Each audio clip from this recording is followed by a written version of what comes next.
Yeah, no. I think you're right. The question is whether or not a war would actually potentially achieve something for them. So, in the case of the Russians, part of the reason why the Ukraine war is happening is the Russians are trying to secure themselves a better perimeter that is more defensible in anticipation of their demographic collapse. And the points that they need to plug to prevent invasion are, unfortunately for the Ukrainians, on the other side of Ukraine, ergo the war. I can see lots of places where that sort of logic, whether it's for economic, strategic reasons, holds true. And I think we will see dozens of brushfire wars as people feel forced to take matters into their own hands. Not all of the world is going to look like that. So I'm very concerned about the African continent writ large. And I am very concerned about the countries that are on the Chinese and the Russian peripheries, because these are places where the historical angst is significant and the integration to this point has been relatively one way. And whether it's out of operation or desperation or opportunity, I do see a lot of people reaching for the gun. But I don't think that's going to happen everywhere. In places, for example, the Turkish example that we just explored, there are a number of power centers that see an advantage to working together, especially in a world where the United States is no longer managing things. Now, if you don't get along with Israel or Saudi Arabia or Turkey, look out. So like the future of Iran and Syria and Yemen and Iraq and Jordan in this environment gets very scary. And whether or not you think that is a plus or a minus, of course, depends upon how you view the region now. I mean, the money wasn't just given to them. Okay. The money was spent domestically, and then American consumers bought products that were on average imported. Okay. Well, it just... Yeah. Well, the money that went to foreign countries, to my understanding, and I have not dissected this apparently to the level you have, were mostly for vaccines. And the economic benefits would have been indirect via American consumer purchases of things like electronics, because all of a sudden we all needed a home office. And the United States does not do the bulk of the computing and telephony manufacturing business. Most of that is in East Asia.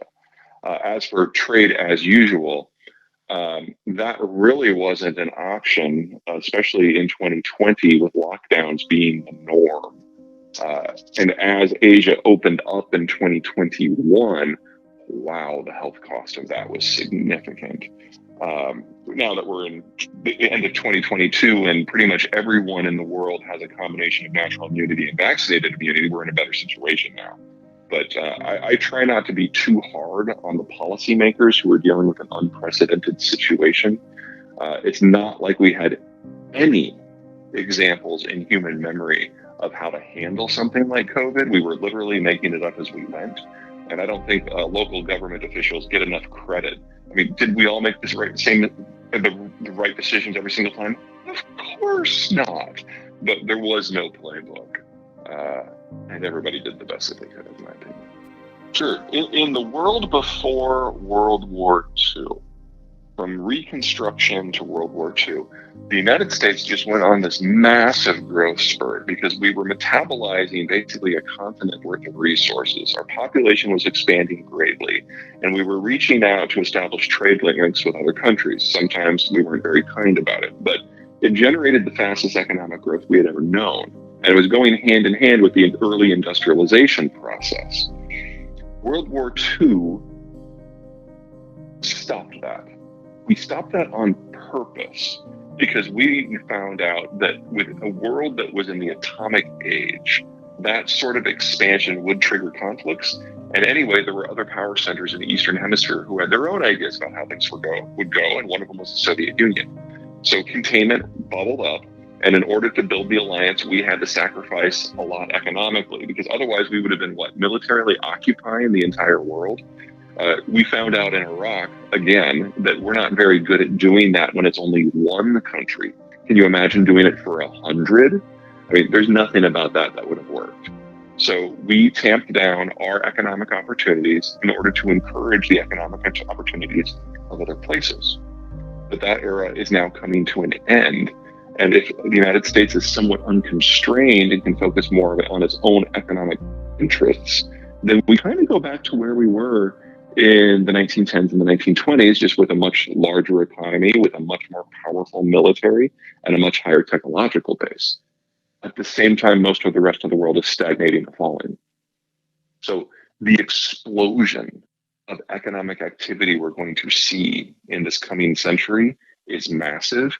And some of it, just because of the mechanics of how China, Germany, and Russia are failing, is going to be front loaded. The Ukraine war means that the German industrial model is dying. The Ukraine war plus demographics plus mismanagement means the Chinese model is dying. And Russia, even if they win, is basically fencing itself off from the world. That's a world where the United States is the only power that matters.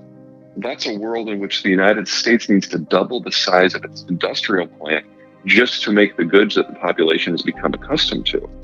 That will generate the fastest economic growth we have ever seen.